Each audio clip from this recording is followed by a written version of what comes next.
Hello, everyone. Lewis again. I'm here with my pet parrot, Jet. He's just here now, so he'll be with me in the vlog. Today, I'd like to greet everyone. A happy Father's Day. Australia and the UK are celebrating Father's Day today. So, yeah, happy Father's Day. But before that, wrist check. I am wearing the Rolex Explorer 2, which will lead into our topic today. Today, we're just going to discuss the 5 types of people in the hobby and how they perceive Rolex. I think that's something that I'm interested to tackle. This is my observation only. This is something that you may or may not agree. It's based on experience, so just comment if you agree, disagree, you're indifferent. All welcome comments. But before anything else, please like, comment, and subscribe. This is just a hobby. This is something like hobbyist talk. So please do like, comment, and subscribe. Okay. Before anything else, everybody loves Rolex, well, let me rephrase that. Everybody knows Rolex, one of the most recognizable brand, regardless of type. Oh, Jet, what are you doing? Okay, anyway, most recognizable. Their marketing prowess needs no introduction. Okay, so let's just have some trivia. Of course, everyone knows it's founded by Hans Wilsdorf. But did you know that he's actually German? He was born in Germany. Eventually, you can look at their history. I'm not going to go too long on that. But you already know, you can just easily search. But he migrated to England, and then he actually founded his first company with his brother-in-law, the brother of his wife. And then he was known to have worked this way. His entrepreneurial skills was honed in an early time. He's always been very good in mathematics and languages at school. He used those talents to establish his company, the Rolex company. After migrating to England, he eventually got into the watch industry in different roles, and eventually went to Switzerland and continued his career. And that's when he learned about the industry, took time to understand from different people, had different mentors, and used his talent, quite a combination of entrepreneurial skills and also technical skills, inventing and looking at the market and what the market would probably want, like the oyster case, and the different types of style of stainless steel bracelet, focusing on the quality, things that we know what Rolex stand for today. Okay, so yeah, I'm not gonna go through details. You guys know him already. Now, the 5 types of perceptions, or 5 groups of people and their attitude towards Rolex. Okay, again, just my observation. The first is the newbie infatuation likers. Who are these people? These are usually new to the game, and they know that Rolex is one of the most prestigious, if not the most prestigious. They have very little knowledge of the reference numbers. Most of what they know is secondhand information from seeing older people wearing Rolex or reading about Rolex being the influential and high-class horological watch available. So that's very limited. They don't really know much about the brand's products. All they know is they probably have usually it's the date just that they've seen. Have no idea to differentiate a Submariner over a GMT2 Master. GMT Master 2. So yeah, things like that. They're just coming in cold, relatively new. This could be aspirational people or ready to buy. Like they come in different. They're not limited to any specific financial disposition. Just like every every description of these 5 types. So yeah, they come in all walks of life too. So there's no discrimination on that part. Then these people will eventually be able to read and be able to understand and look at and research on their own, and they become the second type. And these are the seasoned Rolex likers. This is where I am.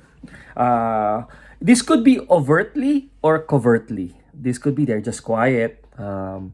Funnily enough, outside of this vlog, only 2 friends of mine know that I'm into watches. So, in a way, that's covertly, covertly collecting. So, yeah, overtly or covertly, knows what they want in the brand, specifically knows the distinct lines, maybe even quoting you reference numbers, 216570 or 126710, whatever. So they know what they want, they research, they kind of know the history, actually actively researches that, really into the differentiation of the model, actively looks at the internet or the brochures on the changes that's coming. This is the type. These are the most common type actually. Marami kami. There's so many of us that's like that. And then they could be very interested in new models or vintage models or all of the above. So the most important thing is these are actively interested with the brand. Okay. Quite simply, in terms of support and admiration, they're in there. Okay. They could also be in the list, waiting for years, not getting a call, or they could be a VIP, getting a call almost every time there's a new watch that's coming in. So different parts, admired. This financial capacity again could be from the ones that could buy at any point in time to the ones that have to save for years, or those that couldn't afford it, just like me. Well, you have to save for it. Okay, so yeah. Now, and then there's this seasoned Rolex dislikers, or I wouldn't call haters, because hate is such a strong word. But I usually spot these people in either in get-togethers or in forums. They have a certain disdain with the wait listing, with putting yourself on the list. They also think that Rolex is Rolex breeds flippers or resellers. They hate the culture of having to wait for years and not getting the call on what is substantially no different to other brands like Omega, IWC, and Breitling, or what do you call that? Jaeger-LeCoultre. Did I pronounce that right? Correct me. Jaeger-LeCoultre, whatever. So anyway, JLC. Mas madaling sabihin. But yeah, in saying that, they don't see that Rolex is superior in terms of quality for all the other brands where it's readily available, and the secondhand price in the secondhand market is reasonable compared to Rolex ridiculously inflated prices, which in a way is getting sold anyway. So it's ridiculous to us, but it's actually getting sold by the resellers. So it is getting bought. So the market dictates, as they say. So my opinion there is 50-50, Either way, this is the third type. They don't like the way Rolex does business. They don't necessarily see the value of the watch being so expensive in the secondhand market, and the system that you have to put yourself in a list and you're at the beck and call of the Rolex AD. Okay, that's just my observation. And also, one thing that's also about this group, it comes out in forums. You can see that their dislike for Rolex sometimes transfers to the Rolex owners, or to the people that have that are basically, they're clashing on number two types, the likers of Rolex. So they're clashing. What, two and three can clash in forums. Every now and then, I actually watched people argue about this, about the system of Rolex listing up. I'm neutral with that. I can understand both points. Now, the fourth type, and this is the most interesting, is the closet Rolex likers. Why closet Rolex likers? They, in public, they say they don't like Rolex. But really, in secret, they really like it, but they couldn't get access to it. Or for one reason or another, for whatever reason. In reality, they really admire the brand, but for one reason or another, could not get hold of the Rolex model they really like to have. So there's so many people like this, and I've seen them change. And you can see these people hanging around in Rolex forums, and most of the time their comments are negative. Okay, negative. Then in the life of that forum, all of a sudden they have a change of heart, and they post their Rolex. New. I finally got the call, or I got this on a reasonable price from the secondhand market. And then all of a sudden, that change of heart. So, for me, it's interesting because just a year ago, or just 6 months ago, or insert time frame, you said this, that against the Submariner, against slash GMT Master 2. Then here you are showing your new. Yeah, because this and that, because I had a change of heart, this and that. So really, I call them the converted dislikers. And now in the Rolex fold, because now they have access. Okay, so whatever reason, these are people that had a change of heart, but before, you don't just buy, for me, you don't just buy an expensive Rolex watch and suddenly had a change of heart. Definitely, you always wanted that. Okay, you always wanted that, but you just didn't want to admit it because you have no access for it. And you're always saying things like, "Oh, Omega produces better quality watches, had a far superior caliber, and here you are, Rolex, just blah blah blah blah blah blah." And then all of a sudden, after 6 months, after getting hold of that Rolex that you wanted, boom, best watch ever.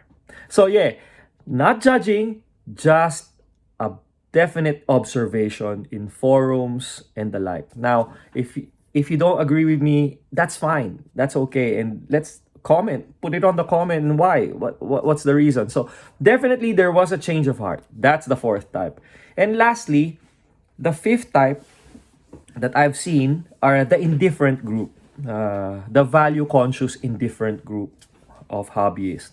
Now, these are neutral in terms of knowing Rolex. They know Rolex exists, they know it's a good watch, they just don't find the value proposition for this because of the for what you get and for what you have to pay for.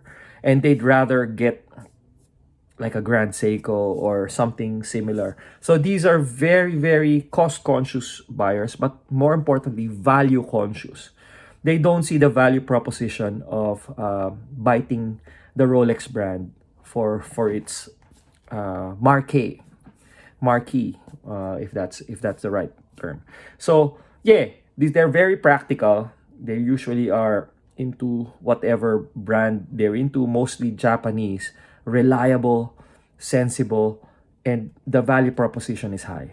So those are the 5 types that I've seen. I know that not everybody will agree with me, but this is just my experience and my opinion and what I see. Now, if you have if I missed out something, or if you think it's not accurate, please do put it in the comments, and it's a good conversation. I'd like to introduce this in this vlog of mine, because Starting since 2015, I have been observing the mentality of different groups of hobbyists, horological hobbyists, watch collectors. Uh, it is an interesting group. And sometimes too, there's a maturity in these five phases. You know, you probably started not liking it, but then eventually reading up research, you end up liking a certain brand. There's a certain maturity level, and there's a certain start and evolution of our tastes. Similar to cycling, I'm into cycling as well. I'm an avid cyclist. I'd like to copy that saying, you don't know what you don't know. When you started, you still don't know what bike you want, what brand you want, what style you want. You still don't know the type of riding you like. And then eventually, you get to understand the different bicycle brands' forte, plus and minuses, pros and cons, and then you get to choose what brand you like. Normally, within the maturity of your using a bike, within 3 to 5 years, you would know what you really like. And now you know what works for you, whether it's geometry, whether it's the style, aero versus light, or aero and light, and the budget. So it's the same with watches. You know, there's an evolution of taste that not for what you liked in your first year may evolve in something else in your fifth year, in your 10th year. So I'm now in my 7th year of serious watch collecting. And my taste is still evolving. And all the brands bring something new to the table. Some are selling history, some are selling quality. Most of them have got a combination of both. But definitely, it's an interesting hobby because everyone's motivated by different things. Price point, value, the cachet, the marquee of the brand, the status. I'm not much into that. I'm always going against the grain. I like the brands for different reasons. But yeah, a lot of people are influenced with different things. It's kind of similar too. And I would probably think that other hobbies are the same. Your taste evolve. There's a certain maturation. And it's not different in bikes. It's not different in watches. It's all the same. So yeah, again, happy Father's Day to all dads in Australia and the UK. And everyone that's celebrating Father's Day today. And cheers, guys. Next vlog next week, hopefully. Bye!